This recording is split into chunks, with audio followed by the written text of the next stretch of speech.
நான் ஆரம்பத்துல இருந்தே சொல்லிட்டு இருக்கேன், இவர்கள் கள்ள கூட்டணியில இருக்கிறாங்கன்னு சொல்லிட்டு. பாஜகவும் திமுகவும் கள்ள கூட்டணியில இருக்காங்க. அண்ணன் திருமா அவர்கள் போன்றவர்களுக்கு இன்னைக்கு பேச வேண்டிய நிர்பந்தம். இப்பவும் சொல்றேன், காலங்கள் இருக்கு. நிச்சயமாக இங்க காட்சிகள் மாறிடுச்சு. இந்த மண்ணை நேசிக்கக்கூடிய ஒரு மிகப்பெரிய ஒரு மகன் எழுச்சியோட வந்து நிக்கிறாரு.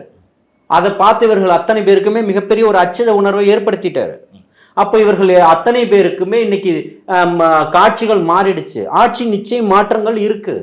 அந்த ஆட்சி மாற்றம் இருக்குன்றத உளவுத்துறை தகவல் கொடுத்துருச்சு. அதுல மாற்றம் இல்லைன்னு சொல்லிடுச்சு.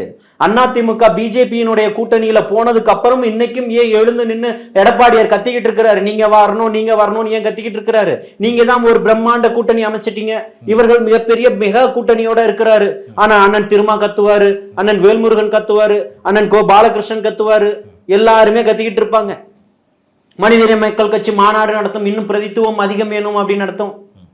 எஸ்டிபிஐ இன்னைக்கு எங்க போறதுன்னு தெரியாம, யார்கிட்ட இருக்கிறதுன்னு தெரியாம இவர்கள் வந்து இன்னைக்கு தன்னை நம்பி இருந்தவர்களை கலட்டி விட்டுட்டு தன்னுடைய தேவைக்காக எஸ்டிபிஐ விட்டுட்டு அங்க போயிட்டாங்க. இதுக்கெல்லாம் முக்கிய காரணம் தாவேக்காவினுடைய எழுச்சி தான் அப்படின்னு தான் பார்க்கணுமா? வேற என்னவா இருக்கும்னு நினைக்கிறீங்க?